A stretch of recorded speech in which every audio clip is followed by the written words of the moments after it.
মুখীন হয়। কিন্তু তাই বলে তারা প্রতিবন্ধী বা মানসিকভাবে অসুস্থ এমনটা একেবারেই নয়। তারা সকলেই অটিজমে আক্রান্ত এমনই কিশোর কিশোরীদের আত্মবিশ্বাস ও সাহস বাড়াতে এবার পাহাড়ে চড়ার মতো এক অভিনব এবং প্রশংসনীয় উদ্যোগ নিয়েছে কলকাতার নিমতা বিকল্প বিকাশ ওয়েলফেয়ার সোসাইটি। রাজ্যের বিভিন্ন প্রান্তের এমনই ৩৭ জন কিশোর কিশোরীদের বর্তমানে পুরুলিয়ার রঘুনাথপুরের জয়চণ্ডী পাহাড়ে অভিজ্ঞ প্রশিক্ষকদের তত্ত্বাবধানে পাহাড়ে চড়ার বিশেষ প্রশিক্ষণ দেওয়া হচ্ছে। এই প্রশিক্ষণ শিবিরে তাদের সঙ্গে উপস্থিত রয়েছেন তাদের অভিভাবকেরাও। এই উদ্যোগের মাধ্যমে প্রকৃতির কোলে থেকে নতুন অভিজ্ঞতার মধ্য দিয়ে তারা নিজেদের সীমাবদ্ধতাকে অতিক্রম করতে পারছে।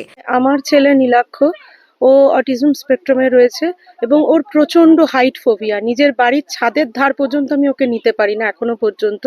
তো সেইটাকে কাটানোর জন্যই আমার এখানে চতুর্থবার আসা। স্যারেরা 7 বছর ধরে কোর্স করছেন, আমার ছেলেকে নিয়ে আমি চতুর্থবার এসেছি। অনেকটাই সফলতা পেয়েছি, চেষ্টায় আছি আগামী দিনে পুরোটাই ওভারকাম করবার জন্য। প্রশিক্ষণে অংশগ্রহণকারী কিশোর কিশোরীদের অভিভাবকেরা জানান, পাহাড়ে চড়ার এই প্রশিক্ষণে অংশ নেওয়ার পর তাদের সন্তানদের আচরণে ইতিবাচক পরিবর্তন দেখা যাচ্ছে এবং তারা ধীরে ধীরে আরো স্বাভাবিক জীবনের দিকে এগিয়ে যাচ্ছে। এখানে বাচ্চারা মোটামুটি সবাই অটিজম স্পেকট্রামে আছে। তো এদের একটা সার্বিক উন্নতি আমরা চাইছি।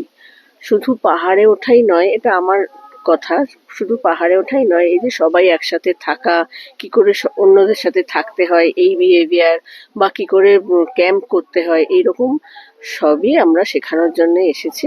নিমতা বিকল্প বিকাশ ওয়েলফেয়ার সোসাইটির কর্ণধার অনির্বাণ মজুমদার বলেন, এই উদ্যোগের মূল উদ্দেশ্যই হলো অটিজমে আক্রান্ত কিশোর কিশোরীদের আত্মবিশ্বাস বৃদ্ধি, সাহস সঞ্চার এবং প্রকৃতির সঙ্গে নিবিড় সম্পর্ক গড়ে তোলার সুযোগ করে দেওয়া, পাশাপাশি তাদের মধ্যে লুকিয়ে থাকা সক্ষমতা ও দক্ষতাকে সামনে আনা। এদের বলতে বেসিক্যালি যে সমস্যাগুলো রয়েছে সেটা হচ্ছে মানসিক সমস্যা।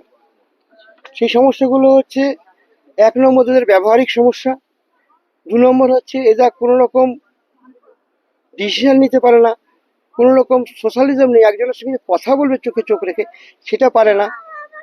এরা সবচেয়ে বড় সেন্সারি মানে প্রসেসিং ডিসঅর্ডার, মানে ধরুন কোথায় হাত দিল সেখানে অস্বস্তি, কেউ ওকে গায়ে দিল সেই অস্বস্তি, কথা বলার সময় অস্বস্তি। এই যে বিভিন্ন রকম অস্বস্তি বিভিন্ন বাধার মাধ্যমে তারা থাকে, সেগুলোকে পূর্ণতা দেওয়ার জন্যই আমি এই তাদের পাহাড়ে নিয়ে আসি। এখানে কি হয় যে একসঙ্গে এতগুলো লোকের সঙ্গে মিলেমিশে থাকা, সোশ্যালিজম ডেভেলপ করে।